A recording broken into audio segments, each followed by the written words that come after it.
6절에서 10절 말씀을 읽겠습니다. 가르침을 받는 자는 말씀을 가르치는 자와 모든 좋은 것을 함께하라. 스스로 속이지 말라. 하나님은 만홀히 여김을 받지 아니하시나니 사람이 무엇으로 심든지 그대로 거두리라. 자기의 육체를 위하여 심는 자는 육체로부터 썩어진 것을 거두고 성령을 위하여 심는 자는 성령으로부터 영생을 거두리라. 우리가 선을 행하되 낙심하지 말지니 피곤하지 아니하면 때가 이름에 거두리라. 그러므로 우리는 기회 있는 대로 모든 이에게 착한 일을 하되 더욱 믿음의 가정들에게 할지니라. 아멘.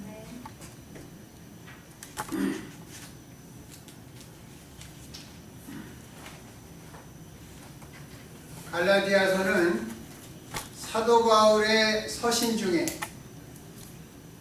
약 주후 53년경에 쓰여진 사도 바울이 자기의 서신 중에 가장 먼저 쓴 그러한 편지입니다. 갈라디아서는 로마서, 고린도 전후서, 에베소서와 더불어 사도 바울 신앙과 신학의 4대 기둥 서신 중에 하나입니다.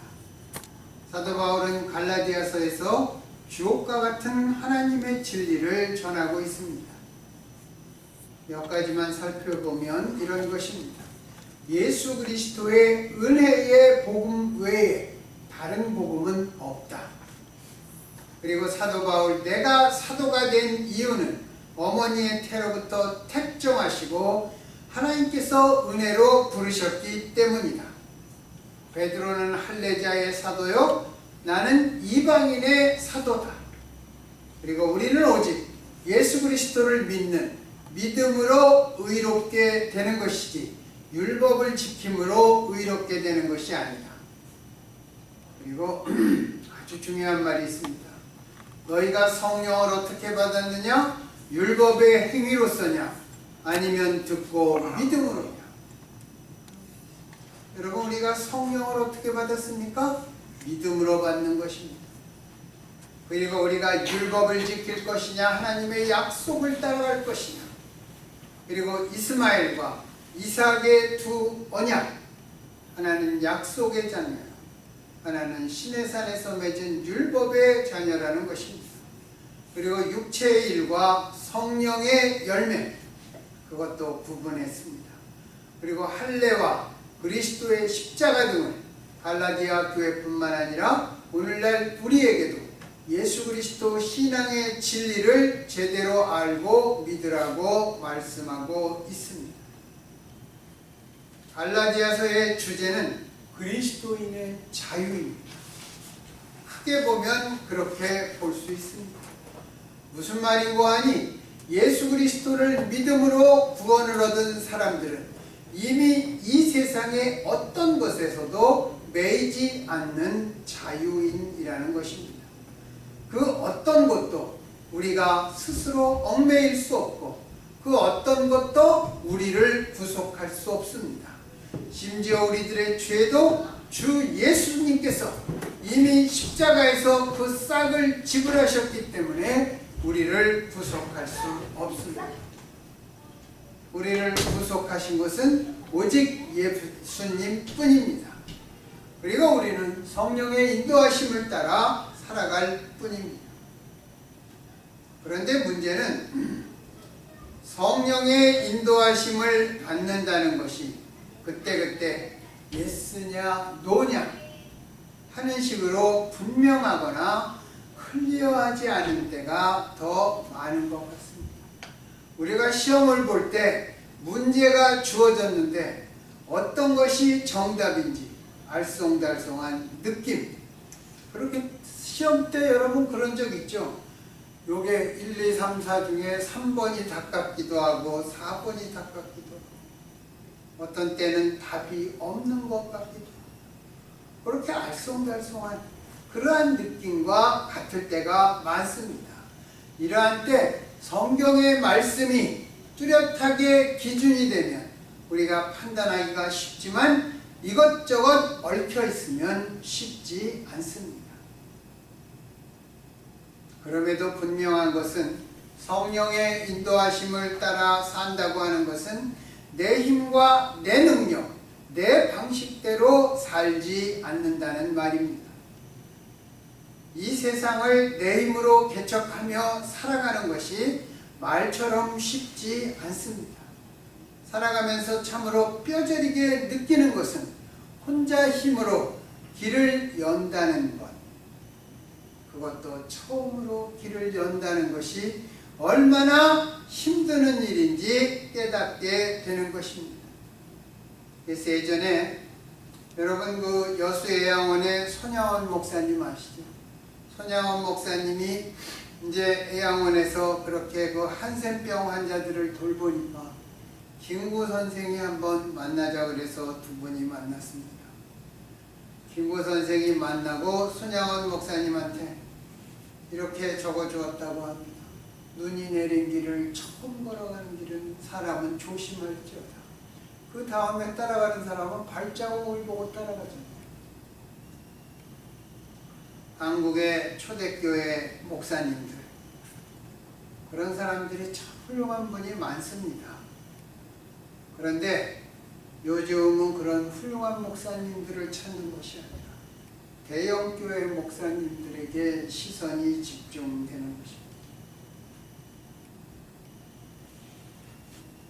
혼자 힘으로 처음의 길을 연다는 것이 얼마나 힘든 길인지 우리가 살아가면서 알게 되는 것입니다. 음악을 하는 사람들이나 운동선수들은 전문가에게 원포인트 레슨만 받아도 기량이 확 늘어난다고 합니다. 예전에 제 친구가 그 조지아텍에서 골프를 이제 제일 먼저 시작한 친구가 하나 있는데, 자기가 골프 레슨을 받는데요. 그래서 제가 뭐라 그랬더니 저보고 아니 달라요. 진짜 달라요. 그래서 프로한테 가서 배웠더니 자기는 베란다에 앉아서 맥주 마시고 있으면서 너 저 앞에 잔디밭에서 쳐봐. 그래서 30분 동안 계속 쳤더니 이제 30분에 얼마를 주기로 하고 한 거니까 딱 내려오더니 그러더래요. 칠 때 고개를 너무 빨리 들지 마라. 딱 한마디 하고 가더랍니다. 그런 말 한마디가 운동하는 사람들에게는 원포인트 레슨이지만 그 사람의 전체적인 그 골프 그 실력을 고쳐준다는 것입니다.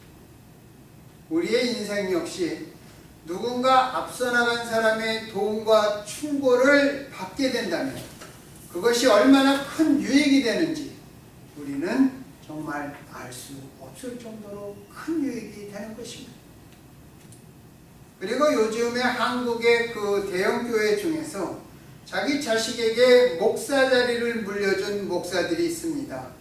그 사람들 욕을 하다가도 아마도 그들도 교회 개척이 너무나 힘든다는 걸 알기 때문에 자기 자식 고생시키지 않으려고 그렇게 많은 사람들의 지탄을 받고 예수님께서도 원치 않는 짓을 감행하는 것 같습니다. 이스라엘이 출애굽을 한 후 하나님께서는 모세에게 성막을 만들게 하셨습니다. 그리고 하나님의 궤를 그 성막 안에 보관했습니다. 하나님의 궤에는 무엇이 들어있죠? 모세가 시내산에서 받은 십계명 돌판이 들어있고 이스라엘이 광야 40년을 갈 때 아침마다 내렸던 만나가 들어있고 아론의 쌍난 지팡이가 들어있습니다. 그 하나님의 궤, 하나님의 임재하심을 뜻하는 그 궤가 이스라엘 자손들의 3일길을 앞서서 이스라엘의 머물 곳과 진행 방향을 인도했습니다. 이처럼 인생의 고수가 우리를 인도해 준다면 우리의 인생이 그리 힘들지 않을 것입니다. 보통 대기업 2세들이 또는 3세들이 이런 교육을 받습니다. 어떤 목사들도 목회를 스승 목사에게 잘 배우면 그렇지 않은 목사들에 비해서 목회가 한결 수월할 것입니다. 어떤 목사는 자기는 자기 스승 목사에게 이삿짐 싸는 것, 줄을 어떻게 묶어야 하나 그것까지 배웠다고 이야기합니다. 그런데 우리에게 조언을 해주고 앞에서 인도해 주시는 분이 성령님이라면 그 이상의 선생은 없을 것입니다. 인생을 보잘것없는 내 힘과 내 능력으로 살지 않고 성령 하나님의 능력으로 살게 되면 우리는 하늘의 능력으로 사는 것이기 때문에 그것처럼 복되고 형통한 일은 없을 것입니다. 그동안 어렵게만 느껴지던 모든 일들이 쉬워질 것입니다. 그리고 하나님의 뜻을 더 잘 알게 될 것입니다. 우리는 그것을 성령 충만이라고 말하고 성령께서 감동해서 교통하신다 그렇게 말하기도 합니다. 우리는 모든 일에 자유하지만 이런 성령의 인도하심에는 일부러라도 매어 있어야 한다는 것이 갈라디아서에서 사도 바울이 말하고자 하는 핵심입니다. 성령의 인도하심을 말하던 바울이 느닷없이 6절에서 이렇게 말합니다. 가르침을 받는 자는 말씀을 가르치는 자와 모든 좋은 것을 함께하라. 저는 이 말씀이 아직도 제 마음에 와서 닿지 않습니다. 아무래도 말씀을 가르치는 입장인 목사가 이 구절을 가지고 설교한다는 것도 왠지 옆구리 찔러 절받는 민망함이 있어서 일부러 외면해 오던 그러한 구절이기도 합니다. 그런데 이번에 가만히 정말 생각을 해보니까 자비량 선교사였던 사도 바울의 이 말씀은 오늘날 현대교회에서 저질러지는 그런 뜻은 아닐 거라는 생각이 들었습니다. 이번에 한국을 방문하고 돌아간 그 교황이 계시죠. 로만 천주교회 수장입니다. 제가 보기에 참 다른 교황은 어떤지 잘 모르겠지만 참 소탈하고 낮은 사람에게 가까이 다가가고 솔직한 그런 분 같은데 그분의 잘못이 아니라 그분이 다녀간 다음에 보니까 한국에 있는 사람들한테 예수님은 안 보이고 교황만 보이지 않아요. 한국 사람들이 그렇게 생각하고 인정한 것 같아요. 세월호 유가족 중에 어떤 사람은 대통령이 나를 지금까지 만나준 것보다 교황이 더 많이 만나줍니다. 가벼운 말이죠. 철딱선이 없는 말이에요. 위로를 받아야 될 그런 사람들 때문에 너무 도가 지나치니까 요즘 한국의 정치가 전부 정지되어 있지 않습니까? 그런 와중에 뭐 대통령 들으라고 하는 말로 그렇게 한 것 같은데 너무나 철딱선이 그러한 말로 여겨집니다. 그런데 그 교황이 다녀가시고 나니까 예수님 얘기는 신문에 하나도 나오질 않아요. 언론의 문제이기도 합니다. 우리는 대한민국의 언론의 문제이기도 해요. 우리가 현대교회에서 저질러지는 그런 뜻,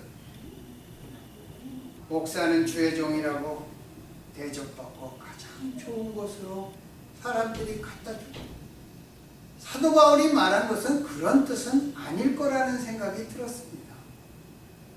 왜곡된 세상 풍조 때문에 또 잘못된 교회의 문화 때문에 하나님의 말씀의 진의가 가려져서는 안 될 것입니다. 자비량 선교사라며 천막친을 하면서 자기랑 함께 동행했던 사람들을 먹여 살렸던 사도 바울이 한 말이기 때문에 이것은 사도 바울이 내가 말씀을 가르쳤다고 해서 너희들 나한테 좋은 것으로 갖다 줘라 그런 뜻이 아닐 것입니다. 아마도 성경 말씀을 배우는 사람들에게 특히 가장 많이 배워야 되는 목회자들에게 가장 불행한 일 중에 하나가 진정한 스승을 만나지 못한 것 그것이라고 생각합니다. 언제라도 궁금하면 물을 수 있고 대답을 들을 수 있고 그분을 거울 삼아 나를 비추어 볼 수 있는 스승이 있다면 얼마나 좋은 일일까요? 저는 개인적으로 인도한 목사님이 돌아가셨다는 소식을 조깅하다가 옛날 성경 공부 멤버한테 전화로 들었습니다. 조깅을 하면서 막 울었습니다. 그런 외로움과 황량함 가운데 있는 그런 느낌이 너무 강렬해서 그랬습니다. 그리고 혼자 생각하기를 이젠 나 혼자서 모든 질문에 답을 하며 가야 하는구나, 그런 생각을 했습니다. 그래서 이제는 나이가 많든 적든 제게 어떤 깨우침을 주는 사람들이 참으로 소중하게 여겨지고 그렇게 고맙고 감사할 수가 없습니다. 여러분, 우리 속에 느끼는 그러한 사람들의 그러한 그 느낌, 감정, 그런 것들이 있잖아요. 인식, 그런 것들을 함께 나누게 되고 그런 것들에 대해서 자기의 생각과 나의 생각이 맞을 때 나를 깨우쳐주는 사람들, 아니면 내가 알지 못했는데 나한테 알려주는 사람들이 있으면 그런 사람들이 참으로 고맙게 여겨지는 것입니다. 하물며 우리를 깨우쳐 주시는 분이 성령님이시라면 그 성령님과 더불어 살아가는 신앙과 생활은 복 중에 복이요 선 중에 선일 것입니다. 그러니까 여러분들도 서로 부부간에든지 친구간에든지 그러한 것을 서로 전해주고 나누어 줄 수 있는 그러한 사람들이 되시기 바랍니다. 그래서 우리가 살아갈수록 마음을 다루는 그러한 책들을 많이 보아야 하는 것입니다. 오늘 6절의 말씀은 자비랑 선교사였던 사도 바울의 삶의 자세에서 보면 가르치는 자를 물질로만 대접하라는 이야기가 아닐 것입니다. 물질로만 해석한다면 그건 너무 속된 판단입니다. 그저 좋은 것, 그것이 기쁨이든 깨달음이든 그것이 은혜이든 감사함이든 또 행여 물질이든 나누는 것이 마땅하다는 것입니다. 우리의 하나님께서 내려주신 은혜와 우리가 하나님께 받은 간증을 나누고 우리가 말씀대로 살았더니 어떻게 축복해 주셨다, 그 말씀에 대해서 나눈 그러한 사람들로 우리가 살아가야 되는 것입니다.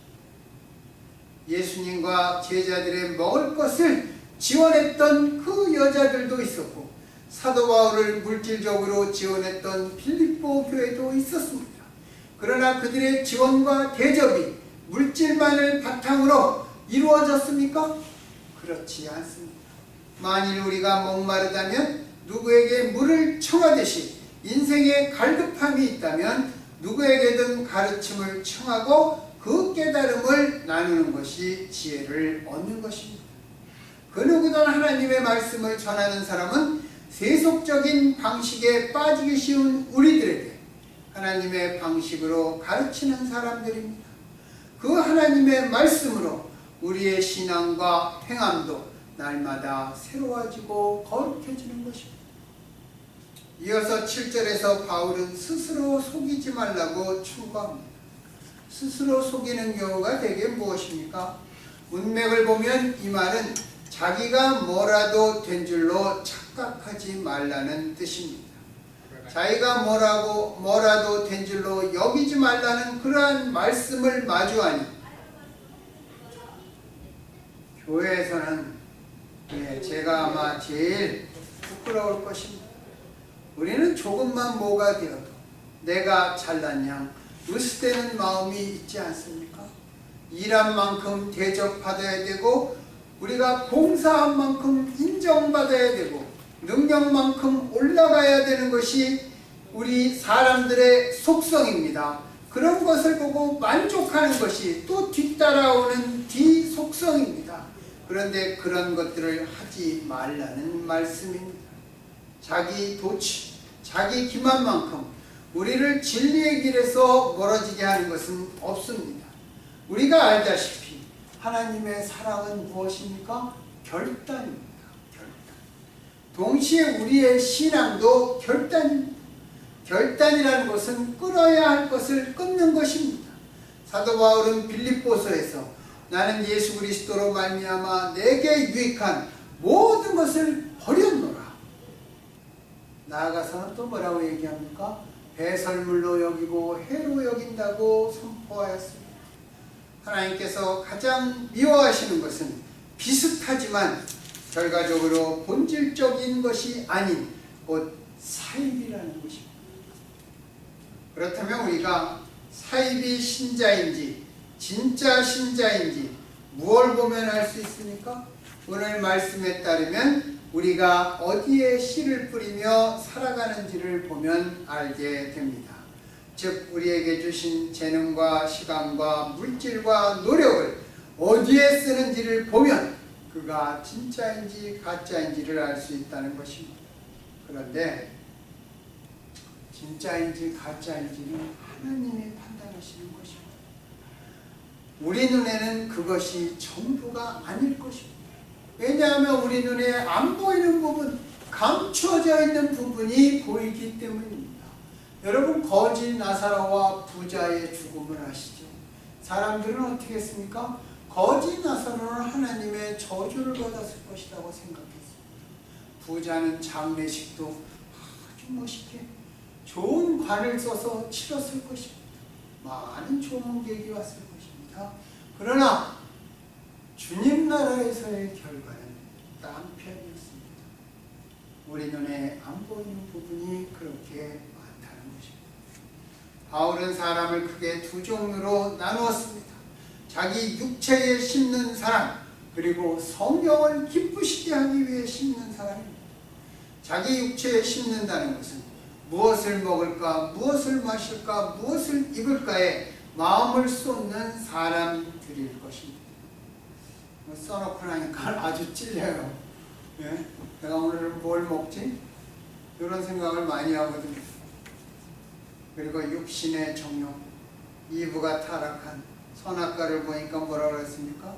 먹음직도 하고 보암직도 하고 탐스럽게 할 만큼 아름다웠다.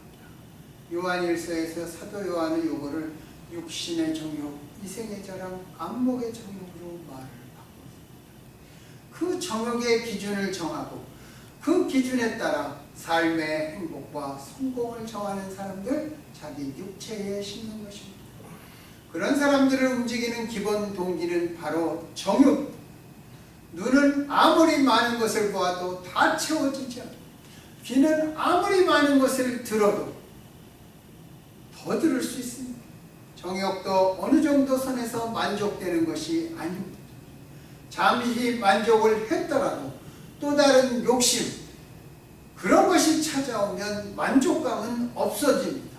바울은 자기 육체에 심는 자는 궁극적으로 썩을 것을 거둘 것이라고 선언했습니다. 반면 성령을 위하여, 성령을 기쁘시게 하기 위하여 심는 사람들은 늘 하나님의 뜻을 먼저 생각합니다.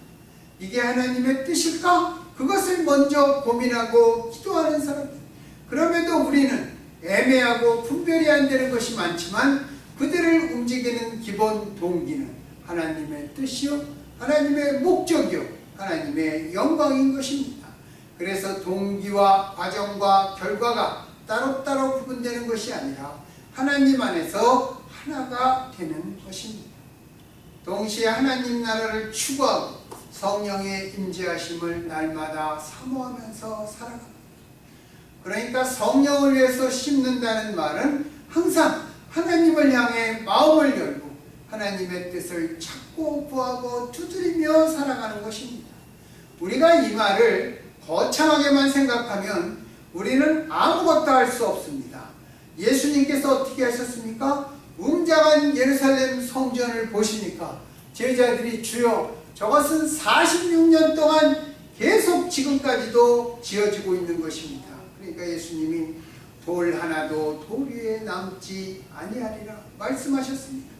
인간의 눈에 보기에 어마하게 보이고 거창한 곳에만 성령님이 머무시는 것이 아닙니다. 그 마음에 성령님을 모으신 곳에 성령님께서 임재하시는 것입니다. 우리가 빛도 없이 이름도 없이 행하는 일이라면 우리는 얼마든지 많은 일을 할 수 있습니다. 가난한 사람들에게 밥 한 끼 대접하는 것, 복음을 전하는 선교사들을 위해서 기도하고, 우리가 너무 액수가 작아서 부끄럽지만 우리의 마음을 담아 주님 앞에 기도의 심정으로 보내는 선교비, 또 길을 가다가 유리병이 깨져 있으면 유리병을 줍는 것. 제가 요새 그 찻길에 이렇게 뛰다가 이렇게 볼트 같은 게 이렇게 떨어져 있잖아요. 그러면 차가 지나가면 확 박히잖아요. 네, 그래서 제가 요새 그런 거 줍거든요. 그래서 깨진 유리병 얘기를 이제 바꿔서 하는 겁니다. 이 세상에 참혹함을 내가 갈 수 없는 곳에 애통해야 하는 마음, 이웃의 아픔에 눈물로 기도드리는 마음, 또 우리가 살아가는 이 미국의 영적 대각성을 위해서 드리는 우리들의 기도, 성령님을 기쁘시게 하기 위해 우리가 할 수 있는 일은 너무나 많습니다. 누가 성령의 사람입니까? 그 안에 성령께서 살아계신 사람, 그 사람이 바로 크고 작고를 떠나 성령을 기쁘시게 해드리는 사람들입니다. 그들은 모두 성령을 위해서, 성령의 기쁨을 위해서 자신의 인생을 심는 사람들입니다. 그리고 지금은 눈에 보이지 않아도 그 사람들은 모두 성경의 약속대로 영생을 거두게 될 것입니다. 우리 모두가 성령을 기쁘시게 하는 예수 그리스도의 제자, 성령이 그 안에 계신 사람들이 되기를 성령 충만하셨던 우리 주 예수 그리스도의 이름으로 간절히 축원합니다. 기도하겠습니다.